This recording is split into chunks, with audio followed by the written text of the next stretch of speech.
My name is Quach. I am a haematologist at St Vincent's Hospital, Melbourne in Australia, and I'm a professor of haematology at the University of Melbourne in Australia. Today I'll be talking about the presentations that I presented at ASH.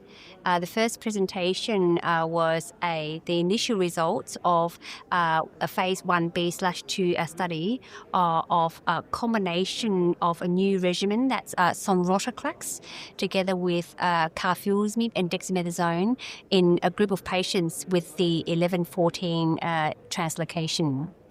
Now, the cytogenetic 1114 translocation is an important cytogenetic abnormality because it predicts for responsiveness to a group of drugs called BCL2 inhibitors, such as venetoclax.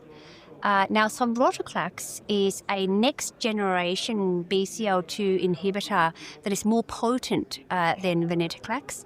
And previously, we presented the initial result of our BGB 105 study that demonstrated that Sonrotoclax and dexamethasone was quite effective in a group of heavily pretreated patients with the 1114 translocation. So we now present our new data of another arm within the same study, which explores this new combination of Sonrotoclax together with carfilzomib and dexamethasone only for patients with the 1114 translocation.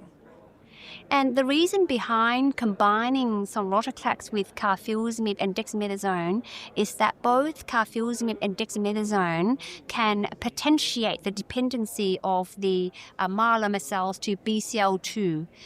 So in a sense, carfilzomib and dexamethasone can sensitize the myeloma cells to respond better to Sonrotoclax.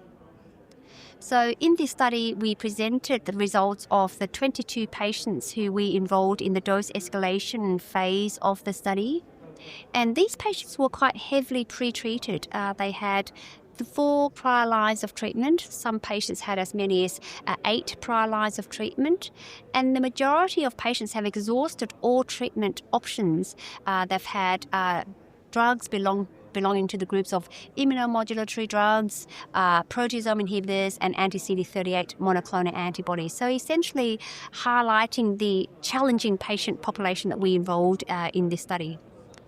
We explored multiple cohorts of doses, but the result we presented here at ASH was from 3 particular cohorts, consisting of Sonrotoclax, which is taken orally or by mouth daily in a 28-day cycle, doses of 320 milligrams or 640 milligrams. We combined that with carfilzomib, which is a very commonly used drug in myeloma nowadays. It's given intravenously or through the veins, and it's given on days 1, 8, and 15. And we also combine it with dexamethasone, which is taken as a tablet once a week. And treatment was until disease progression.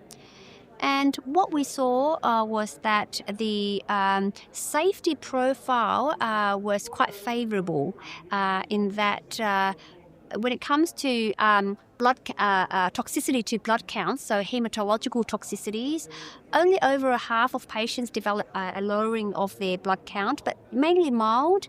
And in fact, the rate of severe neutropenia, that's low white cell count, anemia, low red cell count, and thrombocytopenia, low platelet count, those rates were quite low. They occurred in 14% with neutropenia, 23% with thrombocytopenia, and 18% with anemia, which is relatively low comparatively to other trials, and it could be supportive. Moreover, the rate of overall infections wasn't as high as we had anticipated. Yes, infections did occur in just over half of all patients, but they were generally mild infections, your COVID-19, your respiratory tract infections, and only around 1 in 4 patients developed severe infections, grade 3 infections, and these infections were your common variety infections, so mainly urinary tract infections, pneumonia, and they were very treatable. But importantly, there were no signal for what we call opportunistic infections, the types of severe infections that you would get with immune suppressed patients. We didn't actually see in this study. And from a response perspective, we saw quite encouraging results. We saw an overall response rate of 86% and a complete response rate of more than 38%, which is quite remarkable for what is a very heavily pre-treated group of patients. And the median time, the average time of follow-up for these patients was around 10.4 months. And what we saw was the duration of response. The majority of patients still responded, and the median duration of response was not reached. And the median progression-free survival was also not reached. And the majority of patients are still responding. So overall, I think this initial data is quite promising and demonstrated that the combination of Sonrotoclax, carfilzomib, and dexamethasone is very deliverable, safe, and with very encouraging results for a group of patients with 11-14 translocation. And I think this study is important because it brings us one step closer towards expanding effective and precision-based therapy for a group of patients with ongoing unmet need. And this is largely because the group of patients with 11-14 translocation tend to respond less well to the commonly available drugs, including immunomodulatory drugs, proteasome inhibitors, and anti-CD38 monoclonal antibodies. So it's exciting for us. If our videos have helped you in any way, and you're able to, please consider making a donation to help us continue this important work. Your gift will go 3 times as far when we reach $500,000 by the end of the year. Every contribution, big or small, makes a difference, and we're deeply grateful for your support.